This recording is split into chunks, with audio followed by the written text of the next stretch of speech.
Halo semuanya, selamat sore, happy weekend. Salam wow ya nih untuk semua kita yang udah join di acara Mentor Battle 3 hari ini. Sebelumnya aku mau ngucapin terima kasih dulu nih karena sore-sore hari Minggu gini daripada rebahan teman-teman udah menyempatkan diri untuk ikut produktif di acara Mentor Battle kita yang ketiga dari WiWow. Perkenalkan dulu, nama aku Ebat. Aku adalah salah satu dari 20 mentis terpilih dari program mentorship eksklusif yang diselenggarakan oleh WiWow 1 tahun sekali. Nah, apa sih WiWow gitu ya? Dari tadi tuh aku banyak ngomongin untuk WiWow. Untuk teman-teman yang mungkin baru join nih, atau baru banget ikutin acaranya WiWow, aku mau kenalin dulu nih WiWow itu apa. Karena kan kata orang kalau nggak kenal itu nggak sayang. Jadi apa sih WiWow? WiWow itu kan Women Empower Women at Work. Nah, ini adalah sebuah komunitas yang mempunyai tujuan untuk memberikan pendampingan, edukasi, dan juga referensi untuk wanita-wanita muda Indonesia. Dan seperti yang sudah aku bilang tadi, WiWow itu punya banyak banget program spesial. Yang pertama ada mentorship eksklusif yang diselenggarakan 1 tahun sekali.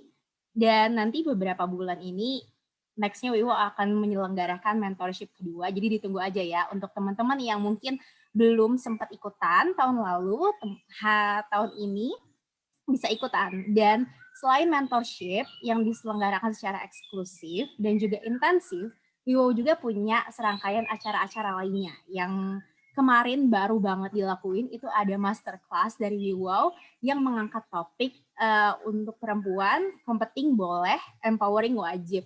Dan yang sekarang, yang lagi teman-teman kunjungi atau datangi, itu ada WiWow Mentor Battle. Nah, untuk aku mau kasih tahu dulu nih sebenarnya WiWow Mentor Battle itu apa sih? Jadi WiWow Mentor Battle itu adalah acara yang sebenarnya tujuannya sama kayak tujuan WiWow. Jadi acara WiWow Mentor Battle ini ingin memberikan edukasi dan juga referensi nih untuk teman-teman dari satu topik, nggak cuma hal positifnya aja, tapi juga hal negatifnya. Jadi kayak kita pengen kasih perspektif yang mungkin lebih komprehensif untuk teman-teman. Dan untuk WiWow Mentor Battle kali ini kita akan mengangkat topik kerja di luar negeri versus kerja di dalam negeri. Dan aku akan ditemenin sama dua kakak mentor dari WiWow yang super-super banget. Ada Kak Perta yang seorang diplomat dari negara mana tuh ya? Nanti kayaknya Kak Perta yang akan ngenalin diri lebih lengkap gitu. Dan ada Kamu Tia dari seorang mentor WiWow juga yang kerja di bisnis tas spesialis di Indonesia. Oke, kayaknya aku sapa dulu kali ya. Halo Kak Perta dan Kak Mutia, selamat sore. Halo Hai. semuanya, halo Selamat Evan. selamat malam kalau di sini. Oh iya bener, selamat malam ya. Oke, boleh dong Kak Perta nih dulu kayaknya ya yang kenalin diri nih. Kak Perta ini seorang diploma dari mana sih gitu ya? Iya, halo teman-teman semua. Kenalin, nama aku Perta. Aku salah satu mentor WiWow. Aku sekarang profesinya adalah diplomat Republik Indonesia yang sedang ditempatkan di Konsulat Jenderal Republik Indonesia di Melbourne, Australia. Biasanya kita tugas 3 tahun ya. Ini udah masuk tahun aku udah jalan 2,5 tahun nih sekarang. Jadi udah tinggal sedikit lagi gitu. Mungkin itu aja sedikit dari aku, Kak Ibat. Thank you. Oke, nah Kak Mutia gimana nih Kak Mutia? Kerja di mana sih di dalam negerinya? Ya, aku kebetulan saat ini ada di BUMN yang bergerak di bidang industri telekomunikasi. Jadi kayaknya udah clear ya judulnya telekomunikasi. Oke. Obviously, I work for Telkom at the moment. Aku sebagai business specialist, business tech specialist. Kenapa aku dibilang specialist? Karena aku fokus di bidang blockchain. Dan aku juga sebenarnya umur-umur waktu dedikasi di BUMN ini mirip-mirip sama Kak Perta, udah jalan 2 tahun. Dan sebelumnya pun juga aku bergerak di industri yang memang berbicara dengan topik yang sama. Cuman baru kali ini I really focus gitu ya. Ada di dalam negeri. Oh, belum ya? Belum mulai ya? Belum. Semangat nih kamu Tia. Baru perkenalan diri aja udah diulang-ulang. Oke, oke. Jadi tadi ya teman-teman semua, ini Kak Perta dan Kak Mutia ini punya background yang masing-masing berbeda banget nih. Yang satu di dalam negeri, yang satu di luar negeri gitu.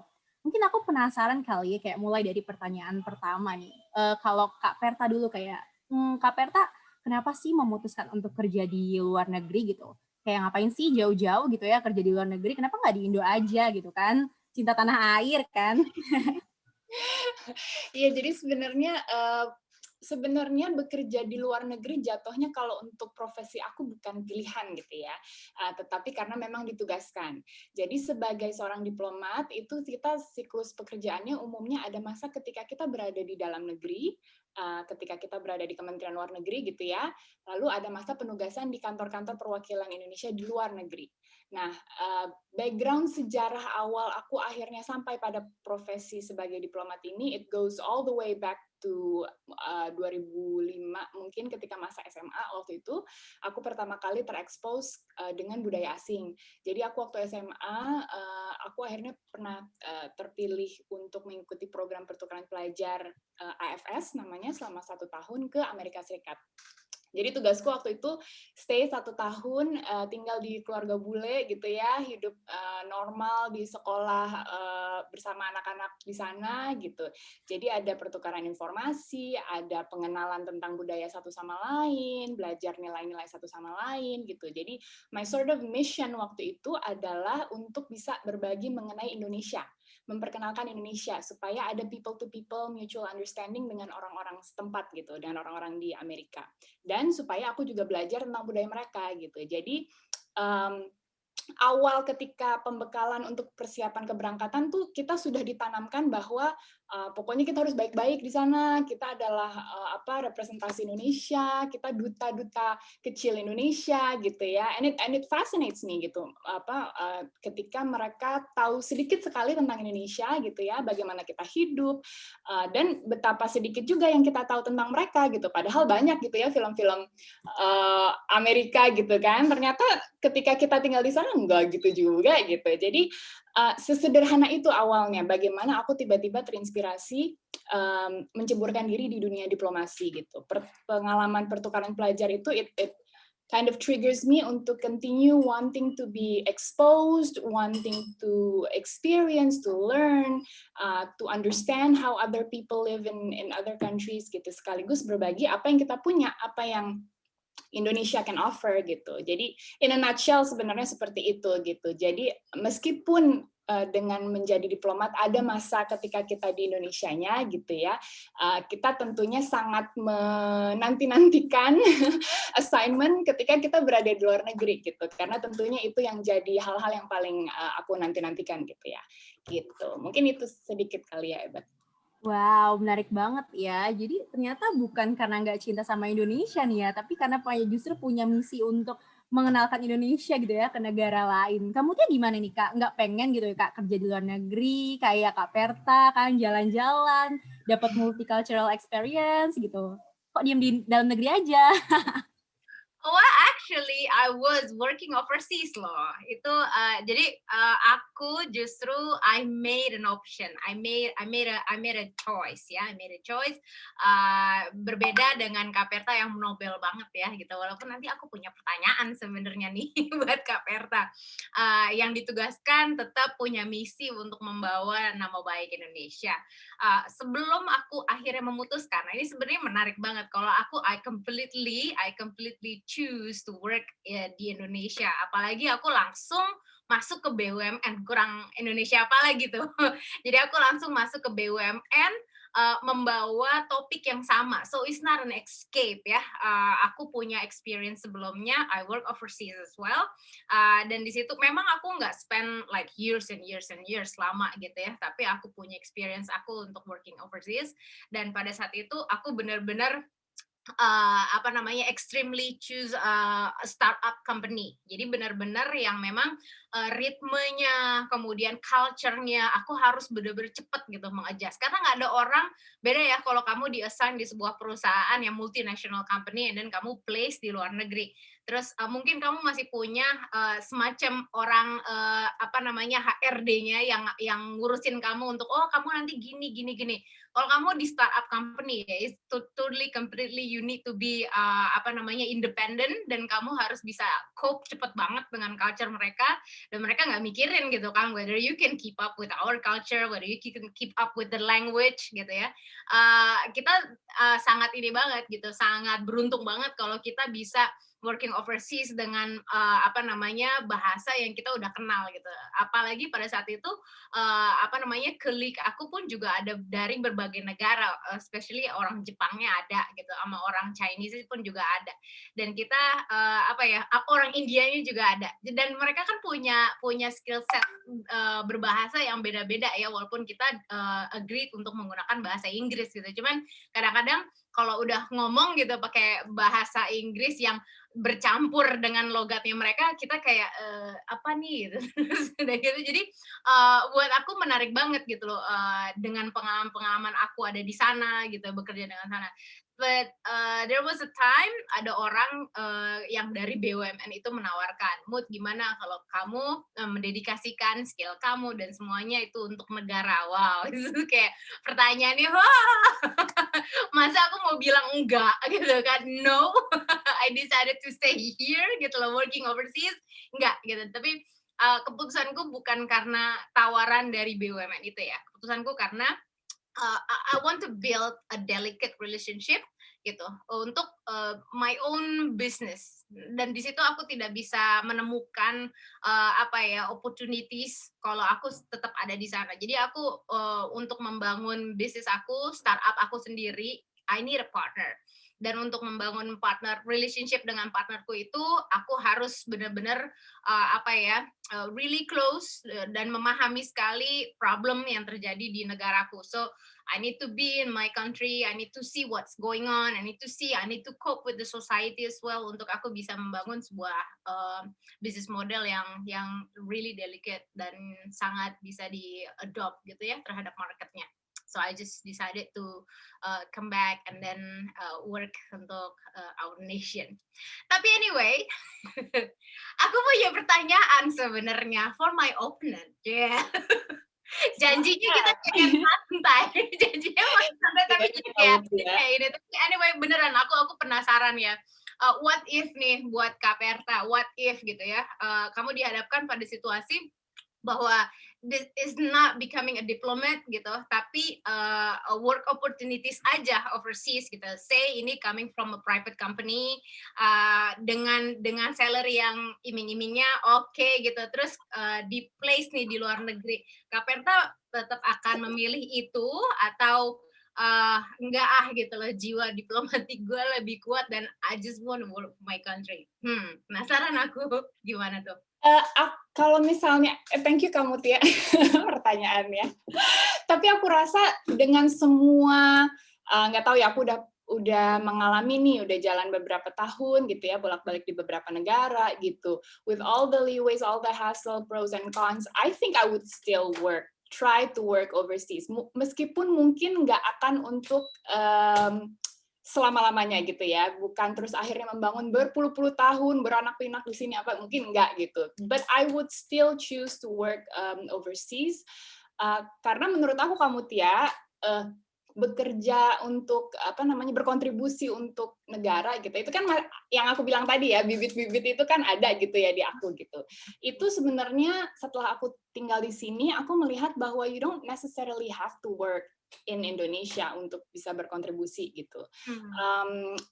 Aku menyaksikan sendiri, menjadi saksi sendiri bagaimana diaspora Indonesia di sini dengan berbagai profesinya mereka kerja di perusahaan asing gitu, tapi mereka tetap find a way one or another untuk berkontribusi gitu. Baik itu researcher misalnya, yang dosen atau researcher di luar negeri gitu. Mereka punya teknologi, mereka ngerti, paham tentang sains atau teknologi yang lebih one step ahead of Indonesia gitu. Mereka bisa cari cara untuk kerjasama misalnya dengan universitas di Indonesia supaya mereka bisa sedikit transfer of knowledge atau berbagi ilmu tentang apa yang mereka tahu di sini gitu. Itu salah satu dari banyak diaspora Indonesia lain gitu ya yang ada di Indonesia, yang ada di Australia saat ini yang melakukan either kerjasama atau proses-proses lain yang sebenarnya ujung-ujungnya berkontribusi juga gitu buat Indonesia in a way gitu. So I don't think berada di Indonesia adalah satu-satunya cara untuk berkontribusi untuk Gitu ya. gitu. Ini genuine nggak sih gitu? Apa namanya? Bener ya. Waktu aku ada di sana, bahkan waktu aku masih ada di sini, aku kan punya teman-teman gitu ya, yang mereka masih dalam posisi yang memilih atau enggak. Sebagian besar ya, aku nggak tahu ya. Sebagian besar dari mereka tuh kayak is an exit option gitu loh, exit dengan chaotic situation yang ada di Indonesia gitu. Jadi yang kayak Indonesia tuh gini, akhirnya pergi gitu kan. Kalau aku soalnya aku nggak setuju banget gitu, nggak setuju banget kalau orang yang memilih working overseas gitu, karena dia ngelihat bahwa it's a chaotic situation kalau lo ada di Indonesia gitu. Indonesia tuh nggak gini. Aku memastikan gitu, are you really memang melakukan dedikasi itu, and you see ada sebuah value gitu. Karena kalau aku rasa sih di Indonesia juga bisa kalau dibangun kayak gitu hal-hal yang ibaratnya you can gain experiences, terus gitu juga ketemu sama multicultural, and then ini aku potong benar kamu Tia. Tapi don't you think you're being too like it's in your safe zone gitu, terlalu zona nyaman gitu. Kalau misalnya kamu Tia tadi bilang mendingan bisa nge-build di Indonesia, ini di Indonesia gitu, tapi terlalu zona nyaman banget nggak sih kamu Tia gitu. Jadinya you're not being out there, you know, finding things that you haven't ever thought of gitu. Safe zone, kata safe zone, safeku. Emang banyak sih, tapi kalau kita ngomong ke poin di awal ya mengenai objektif kita untuk memilih, aku sih jujur aja based on my experience. Tapi balik lagi ya, ini juga aku mengambil keputusan untuk tetap bekerja di Indonesia itu adalah pilihan yang sudah aku buat gitu. It's my objective why I choose Indonesia. Karena aku punya experience untuk working overseas. Sebenarnya aku menarik banget nih, mau aku grabs lagi tadi yang udah dikatakan oleh Kak Perta gitu ya, bahwa working overseas itu akan lebih mudah untuk membangun relationship gitu dengan the whole kind of stuff, environment, culture, and so on gitu ya. Soalnya aku punya pendapat yang berbeda. Tapi kalau aku ngeliatnya gitu sih, aku punya objektif yang sangat kuat. Aku mau memastikan aja kalau Kak Perta, you do really have your certain straight objektif gitu untuk tetap memilih sana. Soalnya tadi aku ngeliatnya kayak diplomat ya iyalah harus ada di sana gitu kan, kayak jangan-jangan Kak Perta sebenarnya pengennya ada di sini gitu kan, ya udah selesai dong gitu, selesai nggak ada bedanya gimana no. Menarik sih, menarik. Nah, tapi aku ada yang mau ditanyain nih ke Kak Perta. Tadi kan Kak Mutia bilang kan, kalau misalnya Kak Mutia ini pengen di Indo biar bisa build the relationship kan, untuk bisa bangun bisnis modelnya dia gitu. Emang di luar negeri nggak bisa ya Kak kayak gitu? Ini siapa tahu? Nanya Kak Perta. Oh, Kak Perta. Kan yang udah ngerasain experience langsung lama. Bisa banget. Cuma memang gini, karena ketika berada di luar negeri, you don't know anything. Ini kan dari zero ya, gitu loh. Ketika kamu mau membangun, pastinya kamu harus tahu dulu gitu. You have to have a certain time to be able to observe, tahu dulu lingkungannya seperti apa, siapa yang harus didekati, key persons-nya siapa, ini orangnya trustful atau enggak untuk saya jadikan mitra, kayak gitu-gitu. Itu it takes quite some time gitu, nggak bisa langsung membangun gitu. Mungkin berbeda dengan memang di Indonesia ketika you know your way around, kamu udah dengar dari teman, si grup ini oke nih untuk dideketin, atau orang ini oke nih untuk dijadiin mitra buat startup kamu gitu. So it's going to take longer of course ketika kamu berada di luar negeri dan kamu nggak tahu sama sekali gitu ya pergaulannya, orang-orangnya gitu. Jadi bisa, as long as you are willing to set aside some amount of years to observe, to get to know, untuk tahu selahnya orang-orangnya gitu. Kalau menurut aku sih. Oke. Tapi bukannya kan aku penasaran juga nih kalau misalnya di luar negeri gitu kan, kayak working experience-nya atau misalnya multicultural-nya, bukannya kalau misalnya kita nih berhasil build the connection lebih oke gitu kan koneksinya tuh lebih luas gitu. Bahkan itu bisa lebih memperkuat bisnis kita nggak cuma dalam skala lokal aja nih, dalam Indo aja, tapi juga dalam luar negeri juga gitu. Emang kamu Tia nggak tertarik gitu, punya keinginan seperti itu gitu? Yes, of course untuk bisa memperkuat gitu ya. Tapi fondasi awal, kalau buat aku nggak muluk-muluk ya. Apa namanya? Untuk kita bisa membangun fondasi awal, apalagi kita mencari partner ya. Kita mencari partner itu is not as easy untuk buka tulis status gitu kan. Hey, gue mencari partner seorang CMO gitu kan, atau enggak tulis di LinkedIn gitu, looking for a CTO, membangun startup is totally is not gonna be like that gitu. Ini karena apalagi membangun startup gitu, itu kamu tuh butuh kayak quality time, bukan cuman ngomongin mengenai seberapa komit dia terhadap project ini, tapi bahkan ya kamu juga bisa, aku sih lebih nyaman saat aku pun juga bisa menggali perspektif dia tentang kehidupan gitu. And I couldn't do that over a monitor. Dan kita ngobrol kayak gitu. Dan kalau misalnya aku jujur aja aku pengen membangun perusahaan yang tidak membawa masalah di awal. Jadi aku looking a partner also Indonesian gitu ya, di level chief gitu ya, di level yang atas gitu. Karena itu ya beda ya kalau kamu punya chief orang dari luar negeri, dia kan harus punya working permit and so on and so on and so on. Dan ini adalah startup gitu. Beda kalau misalkan dia tuh adalah expat gitu kan. Aku punya company-nya yang udah well established, bisa menanggung gitu loh seorang expat. It's gonna be different. But what I'm going to build itu adalah is a really local startup gitu yang memang mungkin mengatasi permasalahan-permasalahan Indonesia. So I need a partner who also can digest gitu what's going on with Indonesia, what's going on with the largest market, knowing kita pengen membangun start from Indonesia karena kita lebih mudah untuk menggali use case di negara sendiri. Dan kita nggak bisa meng-underestimate total population kita ya saat ini ya. So I'm not going to build my business di Sweden or maybe di Switzerland or anywhere yang populasinya sangat rendah gitu. Kita mesti ngelihat prospek Indonesia itu menjadi segmen market yang akan dibangun sama bisnis kita tuh jauh lebih baik.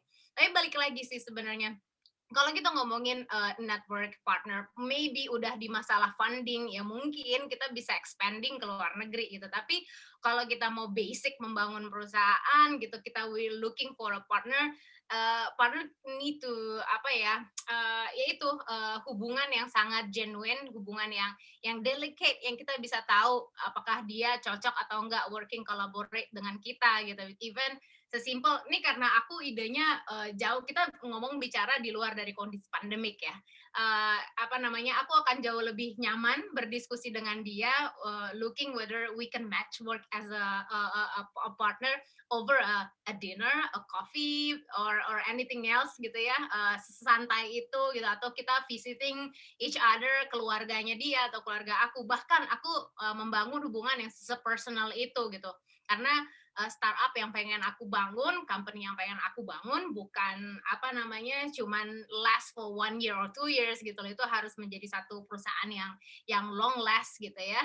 So I think bukan it will be easier, bahkan is a must gitu ya. Is not an option for me untuk membangun hubungan itu dengan cara aku ada di negara yang berbeda tapi I looking berbeda lagi mungkin ya. Pada saat itu aku tidak mencari partner di luar negeri juga, orang Indonesia yang ada di luar negeri gitu, karena somehow kita harus balik juga ke negara gitu kalau memang kita membangun bisnis kita di Indonesia gitu kan. Somehow jadi kayak malah yang ada teman aku yang ada di luar negeri itu aku ajak, ayo kita pulang sama-sama and then we build something together di Indonesia. Itu sih kalau aku ngelihatnya. Hebat. Oke, menarik juga sih ini. Kak Perta, aku pengen nanya sih kayaknya nyambungin ke yang tadi kenyamanan bekerja yang sudah kamu Tia bilang, terus abis itu culture-nya di sana di Indonesia yang bikin kamu Tia lebih nyaman nih dibandingkan kalau misalnya kerja di luar negeri. Kalau Kak Perta sendiri boleh dong kayak sharing nih ke kita. Emang iya Kak kayak gitu? Kakak ngerasainnya gimana sih experience dan culture di sana? Kalau orang bilang kan kerja di luar negeri enak karena nambah pengalaman baru gitu ya. Tapi lebih jauh dari itu menurut aku nilai plusnya adalah pendewasaan dan ruang untuk tumbuh melalui proses yang mungkin kita nggak bisa dapat kalau misalnya kita di dalam negeri. Jadi to begin with, For those who are not used to it, it's going to be tough di awal memang ketika berada di luar negeri. Ketika kamu kerja di luar negeri, kamu keluar dari zona nyaman, kamu jauh dari keluarga, kamu belajar untuk hidup mandiri, kamu melakukan pengaturan semua sendiri, your logistics gitu ya. Pertama ada tempat tinggal, listrik, gas lah, insurance, apa segala macam. Your immigration paperwork, kamu harus memastikan visa kamu valid, izin kerja kamu valid, kamu nggak menyalahi peraturan pemerintah setempat, your taxes, pajak-pajakan, misalnya kamu harus bayar pajak, dan lain-lain gitu ya. Your finances, gimana cara bagi-baginya segala gitu. Kalau kamu seru sendiri, wah ini barang-barang ini di Indonesia mahal banget gitu, kamu asik beli-beli gitu semuanya, ya udah nggak makan aja gitu kan 2 minggu ke depan gitu. So kamu akan dipaksa lebih tangguh, memang harus lebih disiplin, harus lebih kreatif, karena kalau misalnya istilahnya kalau kamu nggak bisa ngatur itu, ya kamu nggak makan gitu, kamu nggak bisa bayar rent gitu, kamu nggak tahu bulan depan kamu masih ada atap atau nggak di atas kepala kamu gitu. Atau kalau kamu nggak ngeliatin paperwork imigrasi kamu bisa dideportasi gitu. So it's kind of like life and death situation sort of. So it makes you tough gitu loh. With all of these responsibilities, ketika kamu bekerja di luar negeri, it toughens you. It makes you understand more what your priorities are gitu ya. Kedua, pengalaman adaptasi dari cultural difference yang akan kamu alami ketika kamu bekerja di luar negeri itu akan memperkaya kamu pastinya. Kamu dipaksa belajar mengenai lingkungan atau budaya yang pastinya berbeda dengan di negara sendiri gitu ya. And it's going to make you more open-minded. It's going to give you a different perspective bahwa things don't have to be done this way gitu ya. Kalau di Indonesia kamu udah paham nih kebiasaan sehari-hari, minimal udah ngerti gitu selahnya di kantor gimana, more or less gitu. Tapi beda kalau misalnya di luar negeri, mungkin ada aturan atau cara kerja atau praktek hidup yang beda, yang pasti akan memberikan pelajaran atau memperkaya kamu gitu. Dari segi bahasa ya, aku percaya banget kalau belajar bahasa itu paling gampang ngelotoknya kalau misalnya praktek gitu. Ketika kamu pagi, siang, sore, malam dikelilingi oleh orang-orang yang berbahasa asing tersebut, mau kamu di negara berbahasa Inggris atau berbahasa Perancis atau bahasa manapun, paling tidak aspek conversation-nya pasti kamu dapat. Conversation-nya pasti kamu dapat. Plus, kamu lebih paham konteks lokalnya gitu. Pasti ada slang-slangnya atau bahasa gaulnya gitu, yang mungkin kalau di Indonesia kamu nggak dapet gitu. Kamu bisa paham itu ketika kamu berada di luar negeri.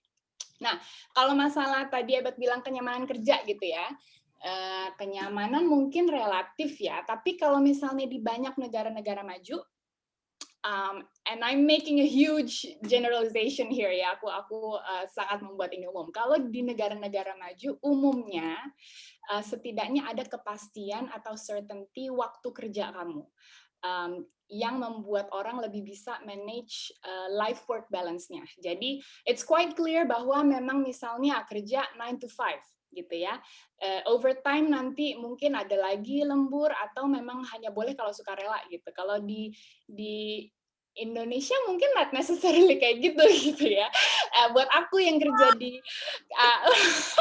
buat aku nih, aku memang kerja di luar negeri gitu ya. Aku memang kerja di luar negeri, tapi bendera kantorku bendera Indonesia gitu. Jadi sebenarnya corporate culture-ku jatuhnya ya Indonesia gitu. Dan karena kita pegawai pemerintah yang prioritasnya perlindungan WNI gitu ya, terus basically we're on call 24/7. Tapi aku berasa banget ketika aku berusaha kontak atau menghubungi counterpartku, bisa dihitung dalam waktu 3 tahun ini, bisa dihitung pakai jari berapa banyak mereka akan mau balas emailku atau teleponku di atas jam 5 sore gitu. Kayak hampir nggak pernah gitu. I don't think there's ever.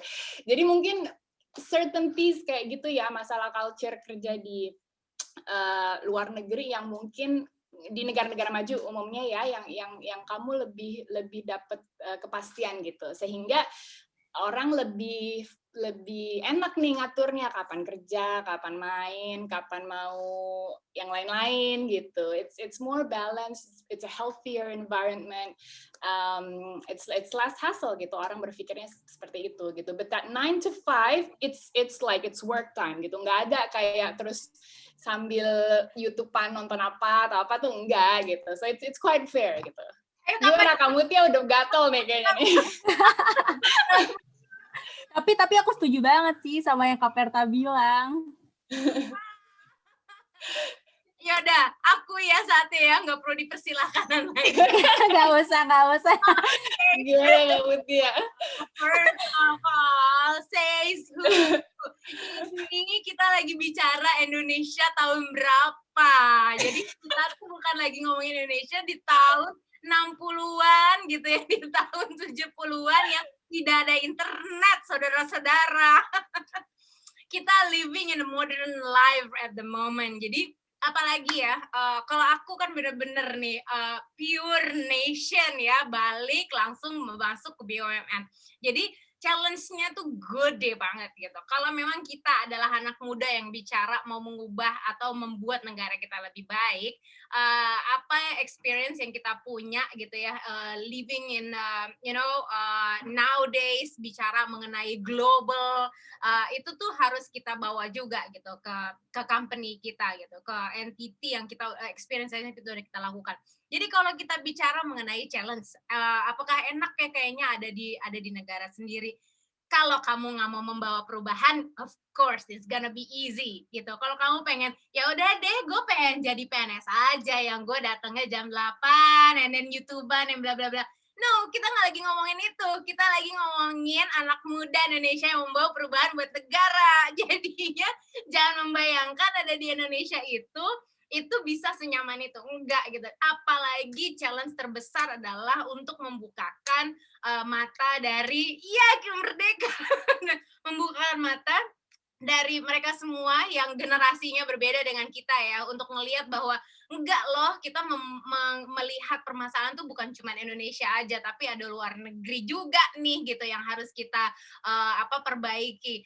Ada kualitas dari kinerja kita yang juga harus kita perbaiki. Itu susahnya bukan main gitu ya. Apalagi banyak yang dibilang generasi baby boomer sebelumnya ya, mereka mengatakan ya susah ya ngadepin anak milenial sekarang gitu. Sekarang anak milenial sendiri bilang gitu, susah ya gue ngomong sama bos yang nggak ngerti gitu, apa itu namanya media sosial gitu, apa yang namanya digital marketing. Dia pikir digital marketing tuh cuma ngomongin Facebook doang gitu, yang ngomongin tentang IG doang.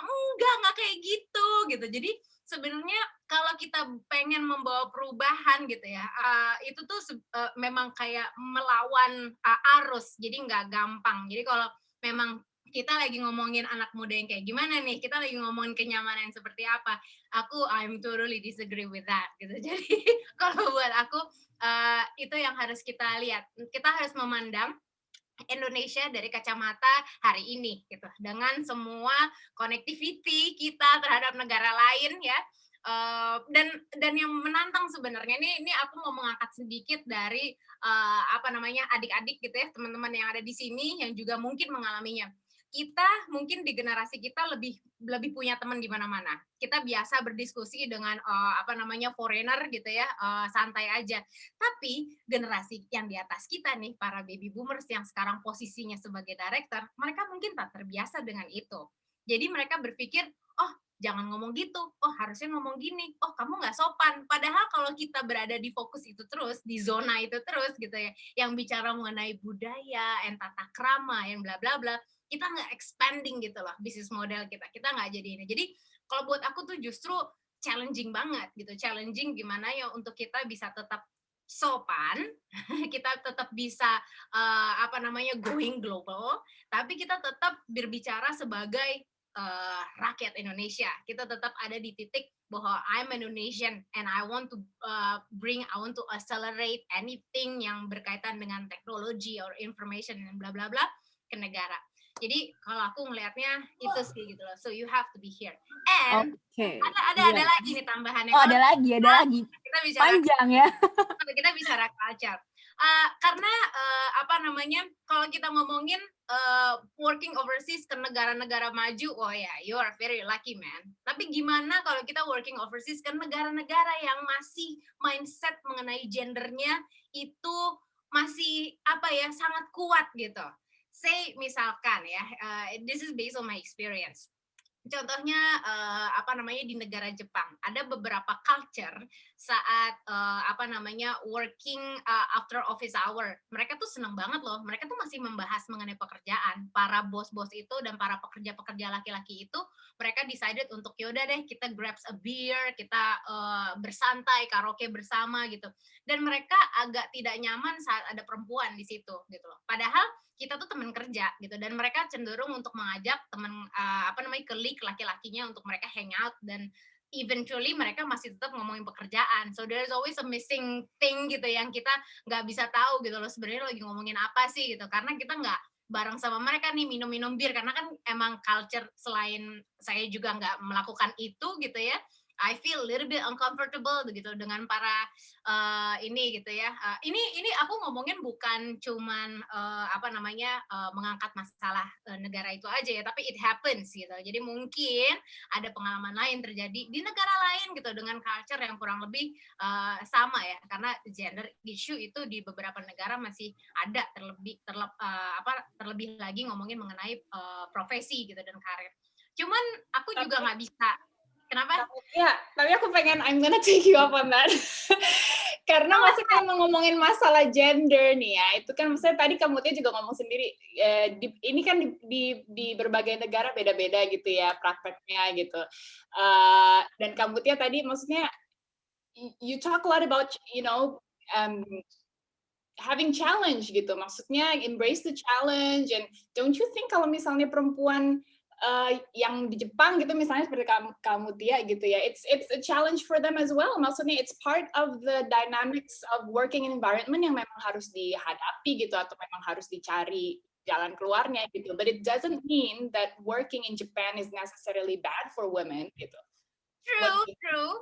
For that reason, I totally agree with you. Karena itu pun yang akhirnya dilakukan olehku. We need to stand up somehow gitu ya, untuk tetap bisa survive gitu ya, untuk bisa cope dengan mereka, untuk knowing our value. Jadi hal itu pun juga sebenarnya terjadi gitu di negara kita sendiri gitu, saat kita berhadapan dengan beberapa jajaran direksi, kita harus ngomong, kemudian kita menjadi satu-satunya perempuan di situ gitu dan masih muda, bicara mengenai apa namanya knowledge, menyampaikan knowledge kita terhadap topik tertentu gitu, itu menjadi sebuah challenge gitu. Tapi kalau menurut aku saat kita ada di luar negeri, yes, I'm agree gitu ya, somehow kita harus apa namanya itu menjadi sebuah tantangan, dan itu melatih diri kita. But what if gitu loh, kan gak semua orang yang datang keluar sana superhero ya gitu. What if kita ketemu sama yang menye-menye, nggak usah ngomongin kayak gitu, kadang-kadang ya pergi ke luar negeri aja gitu ya, terus udah gitu jauh, udah gitu langsung homesick gitu, homesick bikin jadi nggak mau ngapa-ngapain. Nggak usah jauh-jauh ngomongin untuk bisa cope dengan pekerja laki-laki gitu, ini kadang-kadang untuk ada dulu, aduh homesick, aku ingin ibuku gitu, aku ingin rendang dari nenekku gitu kan, mana mama gitu. Hal itu yang mungkin harus dipahamin gitu ya. You need to be a tough person, man. It's not easy gitu untuk working overseas ya. Jadi apa namanya?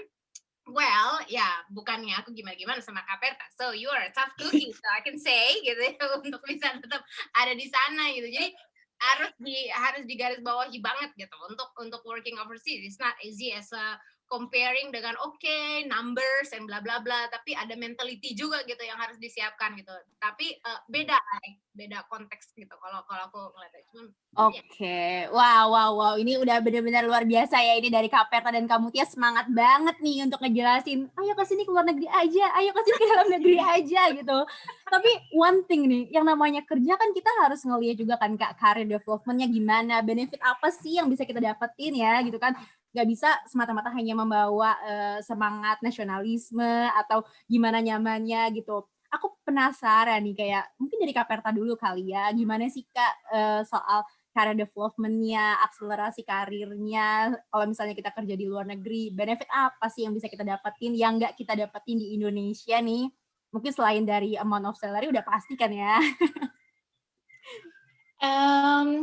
Mungkin kalau untuk perlu career development ya, ini harus dilihat lagi. Memang kita harus benar-benar research dulu negara mana yang dituju, negara itu lagi butuh apa, mereka lagi shortage profesi apa. Misalnya nih, kalau misalnya, nah gini, mereka lagi shortage profesi apa, profesi itu akan sangat dihargai, di-appreciate sama mereka, salah satunya dari aspek finansial misalnya kayak gitu. Nah, jadi misalnya kayak di Australia gitu ya, misalnya ada yang tertarik untuk kerja di Australia, Australia itu mereka sangat kekurangan misalnya nurse, atau orang-orang yang bekerja di aged care facility, dokter, engineers. So those types of skilled workers yang mereka butuhin gitu. Mungkin akan beda lagi ketika misalnya ke Belanda, mereka teknologi pangan yang diutamakan. Jadi misalnya kalian punya expertise atau skill di teknologi pangan gitu, mungkin itu it's going to be more appealing dibandingkan profesi-profesi lain gitu. So find out which country that you're aiming for, mereka butuh profesi apa, mereka kekurangan tenaga apa. Nah, itu pasti lebih gampang masuknya dibandingkan kalau misalnya ke Australia sebagai seorang banker. Di sini misalnya banker udah banyak gitu. So you better have something very very good, very specific yang orang banker di sini nggak punya gitu. Sehingga kamu bisa lebih gampang gitu jadi banker di sini. Jadi memang harus dilihat bagian itu gitu ya. Dan tentunya nanti masalah career development-nya ya tergantung dari kebutuhannya mereka tadi gitu. Kalau misalnya kamu sangat dibutuhkan dan sangat dihargai, ya of course it's going to be a walk in the field gitu kalau untuk career development kalian di sini. Untuk dari sisi aspek manfaat finansialnya, memang setiap negara punya komposisi gaji masing-masing gitu ya. Tergantung perusahaannya, perks-nya pasti beda-beda gitu. Biasanya pasti gaji, pasti health insurance umumnya biasanya ada. Di Australia ini ada tambahan lagi superannuation. Jadi on top of gaji kalian, salary kalian, ada sekitar 10-15% yang akan dikasih langsung masuk ke dana pensiun. Tapi itu nggak bisa disentuh-sentuh sampai nanti kamu pensiun atau mungkin udah berapa tahun gitu ya, mau pulang ke Indonesia baru bisa diambil. Di beberapa industri mungkin bisa lebih gede lagi gitu. Jadi ada perks-nya masing-masing gitu. Cuma memang you have to be very careful karena kalau kita ngelihat dari kurs rupiah gitu ya, misalnya, wah kayaknya gaji di Australia kerja gede nih gitu, sebulan misalnya 3.500 ya gitu, 3.500 tuh sekitar 35 juta gitu misalnya. Wah kayaknya gede nih gitu. Tapi hitung juga kalian living cost-nya di sini gimana gitu. Di sini living cost-nya gede. Kalian sewa apartemen aja yang kecil yang agak pinggiran mungkin ya $2.000 udah sebulan. Jadi dari 3.500 itu 2.000 udah berkurang sendiri untuk rent. It means you only have 1.500 Australian dollar to spend on misalnya mau beli cicilan mobil atau insurance atau makan atau kalian mau belanja untuk hangout sama teman-teman gitu, and it's very tight. Kalian ada nggak spare sisa untuk nabung gitu, for saving, atau misalnya kalian mau ngirim ke orang tua di Indonesia gitu. So all those sorts of dari bagian dari porsi gaji yang harus kalian hitung gitu. Jadi jangan hanya langsung diganti tukar kurs rupiah, terus kalian samain sama profesi yang sama di Indonesia gitu. Wah nih gaji gede gitu. So masalah benefit salary-nya dan gaji dan segala macam itu you have to be very careful when you're making a label bahwa oh ini gajinya gede nih gitu, atau ini bagus banget nih segini gitu, karena you have to count in all those expenses as well gitu ya. Oke, kamunya gimana Kak kalau di dalam negeri ini? Nah kan, harus pakai kata nah kan. Tadi udah disebutin nih, banyak banget sih challenge-nya ya gitu loh di luar negeri. terlepas dari masalah gaji. And anyway, I was experience the same thing waktu ada overseas gitu. Ngomongin tax, apalagi saat aku bekerja dengan startup ya, mereka kan nggak well manage masalah tax itu. Kita tuh bawaannya deg-degan. Aku bawaannya deg-degan terus gitu dengan, aduh, nerima gaji. Orang biasanya senangin deg-degan karena nggak pernah jelas teksnya gimana. Takutnya giliran pulang tiba-tiba ada pertanyaan gitu kan dari pajak gitu nih kayak gimana bla bla bla bla. So it was always bringing me worries gitu, anxiety kalau udah mulai gajian, beda banget gitu. Apa namanya, tapi one thing yang harus diingat gitu sama teman-teman, once you already working overseas gitu, dan ini aku jadi bicara mengenai decisions untuk balik ke Indonesia. Itu tadi bener banget apa yang dibilang sama Kak Perta, untuk punya skill set yang you need to have a value propositions, a unique value propositions about yourself gitu ya, di dalam in terms of career once you decided to go back to Indonesia atau decided to just work in Indonesia. Pada saat itu kenapa aku balik? Karena aku yakin banget di tahun itu yang berbicara mengenai blockchain belum banyak. So I will becoming at least gitu ya, seorang yang cukup paling awal gitu dan berpengalaman dibanding yang lain. So I always have my own value propositions untuk aku ada di company-company yang memang well known gitu dan well established juga gitu. Jadi aku melihat itu. Kalau misalnya kita sebagai lulus gitu, habis itu kita nggak mau pergi working overseas gitu, dan kita juga mengambil jurusan yang hampir sekian persen ribu orang memilih jurusan itu gitu ya. So it's not a good thing to know juga ya, kalau aku ngelihat lebih baik kamu pergi overseas aja gitu, and then at least gitu you can distinguish yourself from the others gitu loh dengan jurusan yang kamu pilih gitu. Tapi kalau misalkan kamu dari mulai aku lulus aku sudah tahu aku punya keunikan dan aku punya kehebatan di bidang aku tentang ini gitu, yang karena misalnya say waktu kamu mengambil topik tugas akhir gitu ya atau tesis kamu gitu, kamu mengambil topik yang sangat unik gitu. Itu yang menurut aku harus dipertahankan. Mau kamu ada di Indonesia atau bahkan kamu ada di overseas. Terlebih lagi saat kamu ada di Indonesia ya. Jadi jangan berpikir bahwa ada di Indonesia, gue nggak punya banyak kompetitor nih gitu loh. Atau even gue punya kompetitor, pastilah bisa kerja, pastilah bisa ini. No, is a huge mistake I think gitu ya. Karena waktu aku balik ke Indonesia, aku benar-benar aku yakin banget gitu bahwa aku punya sesuatu yang bisa aku tawarin, keunikan dari skill set aku yang bisa aku bawa untuk negaraku. Dan aku jujur aja aku kesel loh sama beberapa orang gitu ya waktu aku kuliah, karena aku juga punya teman-teman gitu yang mereka lagi dalam pilihan untuk mau pergi overseas atau enggak. Mereka memilih untuk enggak, gue ada di Indonesia aja gitu, karena berpikir bahwa jenjang karir akan jauh lebih mudah gitu di sini, terus udah gitu juga lebih safe lah intinya. Aku jujur aku kesel gitu, aku akan bilang gitu, oh ya udah, that's your set gitu, lo juga jadi nggak akan kemana-mana, lo akan bertarung dengan sekian ratus dan sekian juta orang yang mengangkat tema yang sama. Percayalah gitu, saat misalnya aku ngambil satu ekstrim faculty gitu ya, misalnya ekonomi gitu kan. Siapa sih gitu, semuanya mengambil mengenai ekonomi gitu, mengenai bisnis, tapi gitu itu juga satu hal yang gak gampang loh. Itu is a big challenge. Jangan berpikir bahwa untuk ada di Indonesia tetap ada di situ dengan jurusan itu kita bisa santai gitu. Makanya kalau aku bilang ya udah sana pergi aja ke luar negeri and then gain yourself experience so you can be unique, you can be outstanding gitu dibanding yang lain. Kalau aku sih ngeliatnya kayak gitu. Menarik sekali insight-nya ya. Kalau kita ngomongin uniqueness nih, sebenarnya nggak jauh-jauh dari ngomongin personal branding. Dan kalau kita ngomongin personal branding juga akan nyangkut nih ke hal-hal lain kayak networking gitu kan. Kalau di dalam negeri dulu deh sekarang, gimana sih Kak gitu?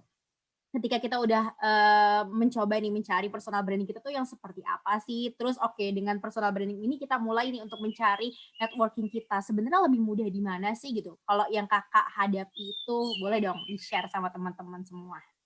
Oke, saat kita bicara mengenai personal branding, ini adalah sebuah keyword yang menarik kalau kita berpikirnya sangat narrow gitu ya, kita berpikir apakah personal branding hanya perlu dilakukan di Indonesia aja, that's a big mistake. Itu yang menurutku sekarang saatnya saat bicara personal branding, sebisa mungkin kita harus bisa global gitu, sebisa mungkin kita harus bisa mencakup semua opportunities, kesempatan untuk kita bisa memperkenalkan diri kita ke dunia. Jadi network pun juga seperti itu gitu. Kita harus bisa lebih baik lagi membawa diri kita untuk bisa dikenal di dunia dengan cara apapun. Memang sih, if I were Kak Perta, it will be easier untuk bisa tadi ya menggali a delicate relationship gitu saat kita kadang-kadang apa yang kita tulis gitu di LinkedIn udah keren-keren apa bla bla bla bla bla gitu, oke, going global dibaca orang gitu, tapi giliran having a conversation ngomongin tentang professional and bla bla bla, terus jadi kayak kok begini ya gitu. Because you don't really face the person gitu, body language and bla bla bla itu kan juga membawa somehow nilai gitu, gimana sih orang ini enak nggak sih dia kerjasama atau enggak, negosiasi dengan orang ini nih caranya gimana. Ilmu bernegosiasi. Topik yang pernah dibawakan oleh aku dan Kak Verta juga. Mengenai negosiasi itu kan juga bicara mengenai culture ya. Kalau kita cuma memahamin mengenai Indonesia aja, kita nggak tahu mengenai apa yang terjadi di luar sana, itu menurut aku jadi nggak valid gitu loh, nggak firm gitu opininya. So kalau mau ngomongin mengenai network sama personal branding, ya kita harus going global. Dan gimana caranya, whatever it takes, kita harus bisa grabs gitu ya, the opportunities untuk mengenal orang lebih baik lagi, bukan cuma sekedar membaca dari via sosial media atau attendance di webinar gitu online gitu ya. Jadi mungkin kalau aku sih melihat seperti itu. Oke, kita tanya deh ya gimana nih Kak Perta caranya nih biar bisa ngebangun personal branding dan networking di luar negeri nih. Biar kita makin mantep kalau misalnya mau kerja di luar negeri. Kalau misalnya masalah networking, ini aku tergelitik banget nih masalah networking di luar negeri. Karena the networking you'll get working overseas is of course beyond what you can get di Indonesia. If and only if you are trying to make the network dengan orang-orang that matters. Karena kenapa? Trennya orang-orang Indonesia, and I'm not saying everyone ya, maksudnya ini bukan semua orang Indonesia.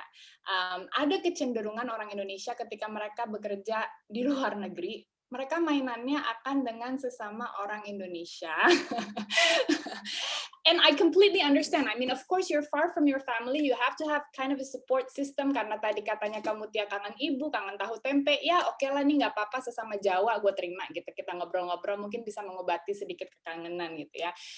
But it doesn't mean that your life outside of your work hanya dengan orang Indonesia gitu. Build your network dengan sesama pekerja asing lain gitu. Try to, even though you don't drink atau you don't party gitu, once in a while just kind of know what they're doing gitu dengan budayanya mereka, komunikasi, ngobrol, have a chat gitu, bangun network dengan orang-orang ini yang mungkin di kemudian hari ketika kamu pulang ke Indonesia, kamu butuh sesuatu atau kamu ingin mendevelop sesuatu gitu, you can contact these people gitu yang akan membuat kamu karirnya di Indonesia bahkan lebih maju lagi gitu. Because I know these people that can help me to develop this product misalnya gitu. Oh, he's an expert in this IT gitu. I can contact him untuk kerjasama atau kolaborasi misalnya gitu. So when it is talking about networking, it really depends on the person. Bagaimana kamu bring yourself ketika berada di luar negeri, apakah kamu memang make friends dengan the people that will enrich you dan akan memperkaya kamu atau menambah pengalaman kamu atau enggak gitu. And in terms of personal branding, let's be honest, maksudnya ketika kamu sudah bekerja atau sudah pernah bekerja di luar negeri ya, it's going to itu udah entry point banget gitu. Kamu udah berbeda istilahnya dengan orang-orang biasa yang mungkin nggak pernah kerja di luar negeri gitu. Tapi aku setuju, meskipun this is a battle, tapi aku setuju sama kata kamu Tia tadi, you have to own it gitu. Memang kamu di luar negeri sudah go global, ya act like it gitu. Maksudnya think global, behave global gitu. So in everything that you do, kamu nggak jadi melempem gitu ya. Jadi ini katanya kerja di luar negeri tapi kok gini-gini aja gitu. So you have to represent that as well gitu. So I think seperti itu sih. Oke, wow, kita dapat perspektif yang luas banget ya tentang banyak hal nih dari Kak Perta dan Kak Mutia. Sayangnya kita nggak bisa debat-debat lagi nih karena keterbatasan waktu. Jadi kita langsung aja nih ke tanya jawab. Aku tadi lihat di beberapa chat udah ada nih beberapa pertanyaan juga. Mungkin dari yang pertama nih ya, ada dari bentar ini panjang sekali. Oke, ada dari Kak Syutra nih. Kak Perta, gimana sih Kak bisa kerja di luar negeri gitu ya? Gimana tuh Kak, gimana sih kita biar bisa cari opportunity nih untuk kerja di luar negeri? Apakah misalnya daftar di sini Kak, atau misalnya di mana gitu kan? Biar mungkin teman-teman di sini pengen, ih aku tertarik banget nih untuk kerja di luar negeri. Sebenarnya kalau misalnya untuk kerja di luar negeri ada 2 cara ya. Kalian bisa sebenarnya dari search engines, job search engines yang job applications yang ada itu kayak apa sih namanya biasanya, job search itu loh ya, itu ada di situ sebenarnya. Mereka atau kalian ke spesifik website dari perusahaan itu, misalnya Google gitu, mereka lagi cari di Singapura berapa untuk posisi apa gitu, di Australia posisi apa gitu. So you can either go through these engines atau you can go straight to the website yang kalian inginkan. But for me, pertama, first and foremost, sebelum kalian cari availability atau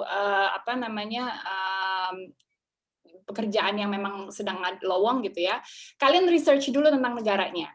Peraturan tentang keimigrasian atau menerima pekerja asing itu seperti apa di sana? Apakah dibolehkan untuk semuanya dibuka seluas-luasnya atau hanya certain skilled workers yang diperbolehkan gitu? So find out about the country, find out about their immigration policies gitu ya, about foreign workers. Dan yang kedua, find something, kalian harus bisa identify what is unique about me yang orang di sana itu tidak punya atau mungkin sedikit yang punya gitu, sehingga kamu bisa menonjol and you can compete better dengan pasaran pekerja di sana gitu. Menurut aku mungkin itu sih, tons of research about the country and the company as well. Aku nambahin deh ke pertanyaan dari jawaban untuk Kak Syutra, untuk Syutra. Kalau gimana caranya bisa kerja di luar negeri? Mungkin ini pun juga menjadi mentality yang harus dipertimbangkan oleh adik-adik yang baru fresh graduate ya, berharap atau menunggu gitu. Nah, kita harus agresif gitu. Nggak menutup kemungkinan juga loh saat kita attending a international seminar atau enggak international webinar, and then you just step forward gitu untuk kamu comes up, kamu langsung kontak speakersnya gitu. Misalnya kayak, oh I watch your seminar and presentations and bla bla bla, it's really interesting gitu kan gitu. I also have the same interest and bla bla bla. Jadi kamu juga harus going agak cowboy juga nih gitu, harus ya go for it. Kalau memang kamu aiming untuk kerja di luar negeri, untuk bisa punya experience, harus berani gitu. Jadi jangan kerja di dalam negeri aja searching pakai search engine nyari kesempatan kerja, itu semua orang melakukan itu, apalagi di luar negeri ya. Mungkin yang pengen kerja di company itu satu dunia gitu. So you can imagine harus bisa berani untuk promoting, branding ourselves lebih agresif lagi gitu daripada biasanya gitu.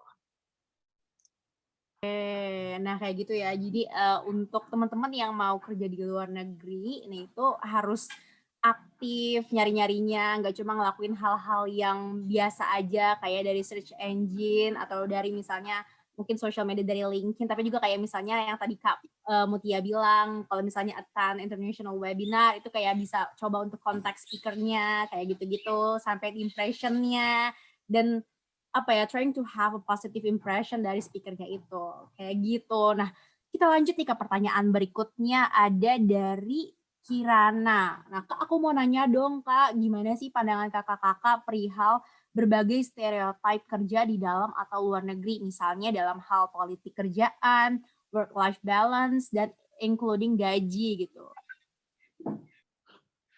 Gimana tuh? Ke siapa dulu nih ya? Ke Kak Mutia dulu kali ya. Oke. Kalau aku udah pasti aku bakal bahas stereotype bekerja di Indonesia ya gitu. Tadi udah banyak banget poin yang udah diungkap gitu. Berpikir bahwa dengan adanya di Indonesia kita bisa lebih aman, nyaman gitu ya, dan lebih oke, mungkin work path career-nya bisa lebih mudah itu cari kemana-mana. Sebenarnya enggak sama sekali sih. Kalau menurut aku, it's really depend how you value yourself gitu. Kamu sebenarnya pengen menjadi pekerja yang seperti apa. If you want to bring changes gitu ya, kamu pengen menjadi orang-orang yang menjadi generasi gitu yang bisa membawa perubahan, itu akan menjadi berat sebenarnya tantangannya. Tidak semudah apa yang orang pikirkan bekerja di Indonesia atau di negara sendiri akan jadi lebih mudah. Apalagi saat kita sudah bisa melihat dan menjalin kerjasama dengan negara lain. Terus kita balik lagi nih ke negara sendiri, kita lihat, aduh, kenapa company gue begini ya gitu.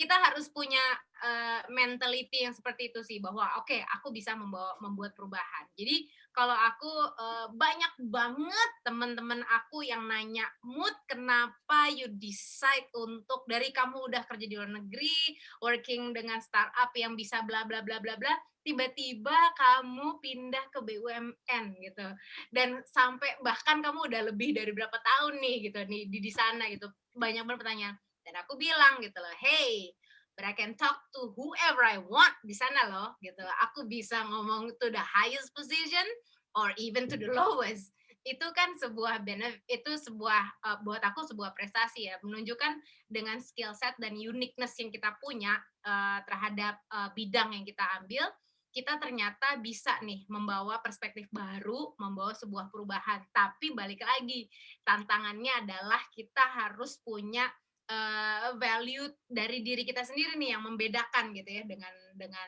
orang-orang yang lain. Jadi kalau buat aku, gimana nih caranya untuk kita bisa mendobrak gitu stereotype pekerja di sini? Nggak, kalau aku menunjukkan bahwa ya harus ada sebuah perubahan sih, intinya adalah seperti itu. Oke, Kak Perta gimana Kak?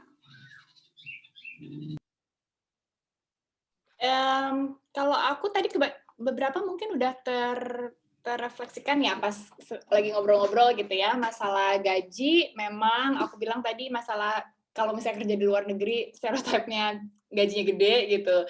Think again, benar-benar harus dikuli-kuli gitu setelah dikurangin expenses, memang masih ada sisa atau enggak buat nabung dan lain-lain gitu. Tapi memang untuk beberapa profesi besar.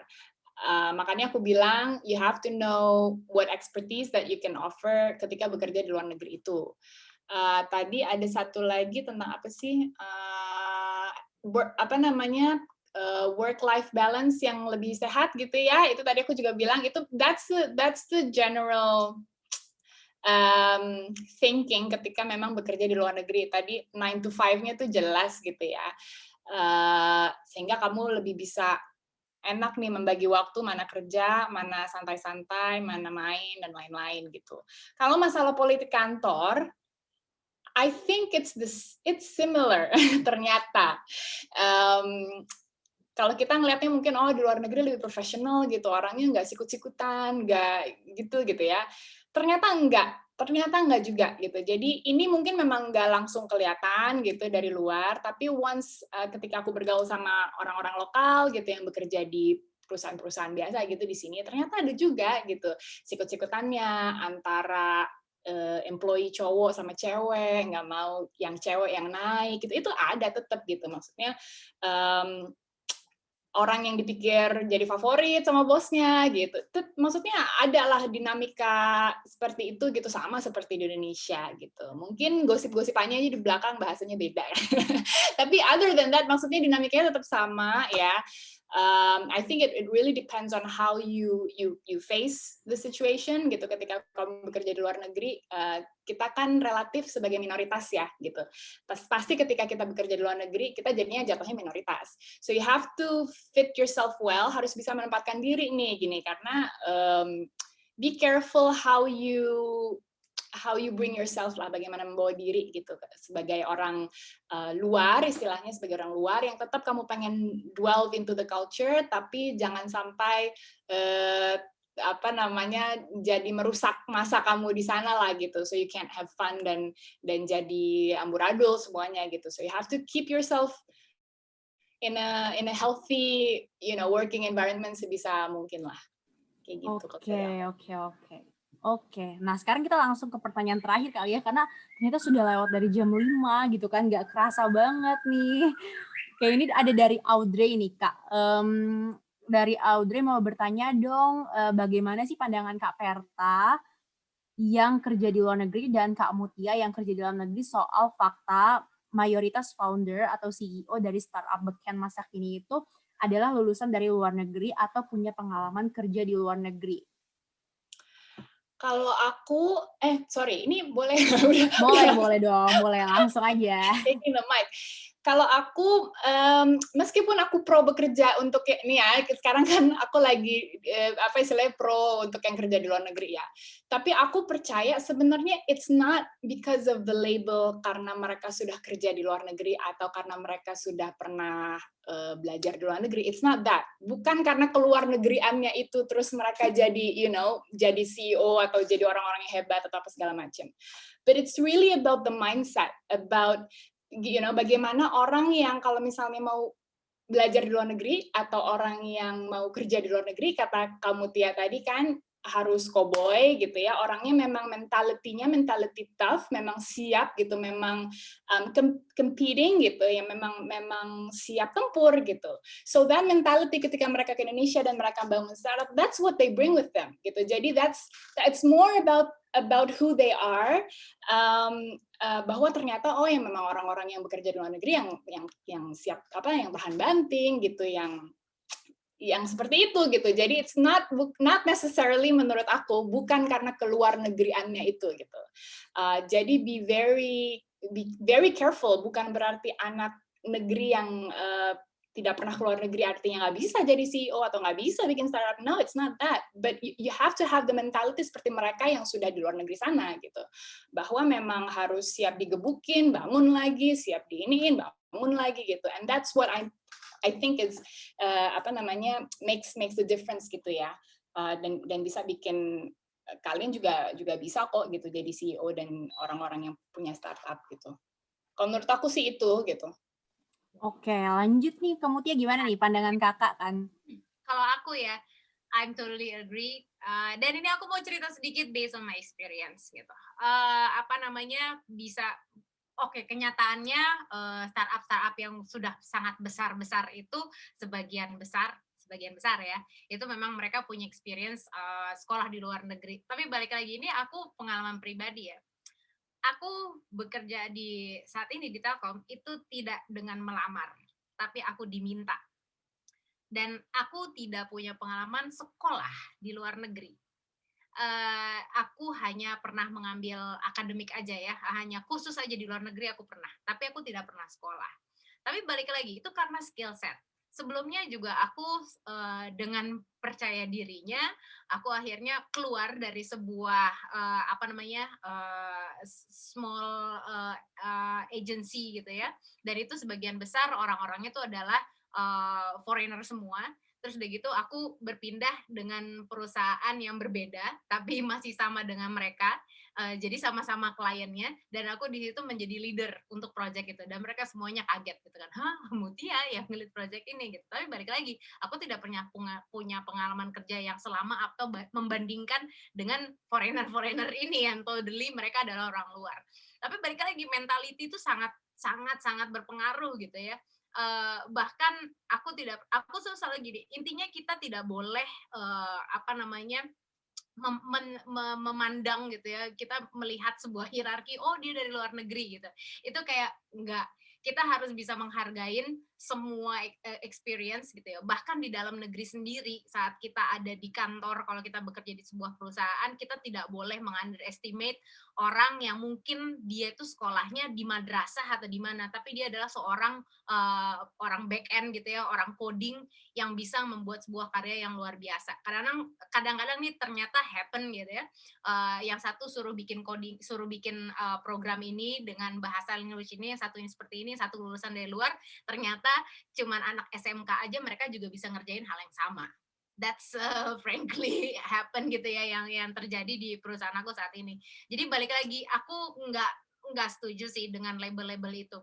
Dia bisa menangkap opportunities untuk membuild networknya, mungkin karena dia sudah pernah sekolah di luar negeri dan ketemu dengan teman-temannya yang punya visi yang sama gitu. Tapi sangat tidak menutup kemungkinan saat kita ada di sini, bahkan kita sekolah di daerah gitu ya, yang tidak punya derajat kuliahnya pun tidak se-wow gitu dengan universitas top negeri di Indonesia, itu tetap punya kesempatan, itu tetap punya menurut kesempatan untuk dia bisa menjadi seorang CEO, CMO atau founder atau mendirikan perusahaan yang sangat legit. Oke, luar biasa jawabannya Kak Perta dan Kak Mutia ya, bener banget sih.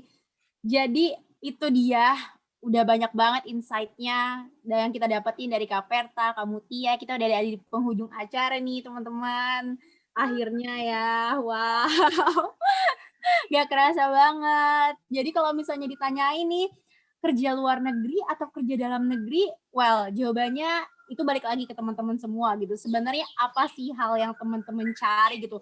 Goals teman-teman ini sebenarnya apa? Mungkin itu hal pertama yang perlu di-discover dulu dari teman-teman. Kemudian setelah itu, setelah udah tahu nih mau kemana sih goals-nya apa, nah teman-teman discover dulu nih uniqueness-nya atau tahu lebih dalam dulu nih tentang diri teman-teman. Nah, setelah itu, setelah tahu goals-nya, setelah kenal sama diri sendiri, bisa mulai untuk bangun mentality-nya gitu kan. Karena kan kalau misalnya sebenarnya mau kerja di luar negeri ataupun di dalam negeri kan mentality kita harus kuat apapun itu kan.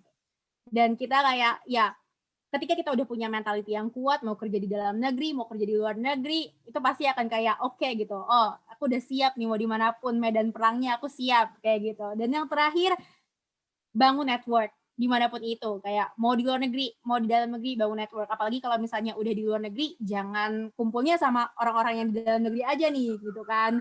Harus bangun juga nih, karena bekal yang bisa kamu dapetin untuk nanti balik nih ke Indonesia gitu kan, kayak expand your networking itu dengan ya udah ketika kamu di dalam negeri, ketika kamu di luar negeri, kamu udah bener-bener bangun network secara bagus kayak gitu. Kayak gitu. Gitu deh kesimpulan hari ini tentang kerja di luar negeri versus kerja di dalam negeri. Wow. Terima kasih Kak Perta dan Kak Mutia. Terima kasih juga nih teman-teman yang udah join sama WeWow nih sampai jam 5 lewat ini kan. Kayak kita langsung kali ya, coba yuk kita foto bareng untuk teman-teman semua yang masih berada di dalam virtual meeting ini. Dimohon untuk menyalakan kameranya, biar kita bisa foto bareng dan mengabadikan momen ini nih. Jangan lupa untuk kita juga promosi ini acara-acara ini gitu kan, posting-posting di media sosial, terus abis itu tag WeWow, nanti pasti akan di-repost sama WeWow. Oh, sama satu lagi nih, aku lupa nyampein kalau WeWow ini lagi buka open volunteer nih untuk jadi beberapa bagian dari WeWow. Mau jadi bagian partnership-nya, mau jadi bagian kontennya, mau jadi bagian dari video editornya, dan desainnya ya. Jadi kayak untuk teman-teman yang mau dapetin pengalaman lebih gabung sama WeWow nih untuk ikut memberdayakan perempuan-perempuan muda Indonesia, jangan lupa langsung aja cek Instagramnya WeWow @wewow.id untuk tahu info lebih lengkapnya soal volunteer WeWow ini. Karena akan dibuka dari tanggal 28 Maret sampai 11 April. So, jangan lupa ya untuk cek Instagram WeWow untuk tahu info lebih lanjut. Kayak gitu, udah siap nih? Ayo yang mungkin belum ada, belum dibuka nih kameranya. Kita siap-siap nih akan foto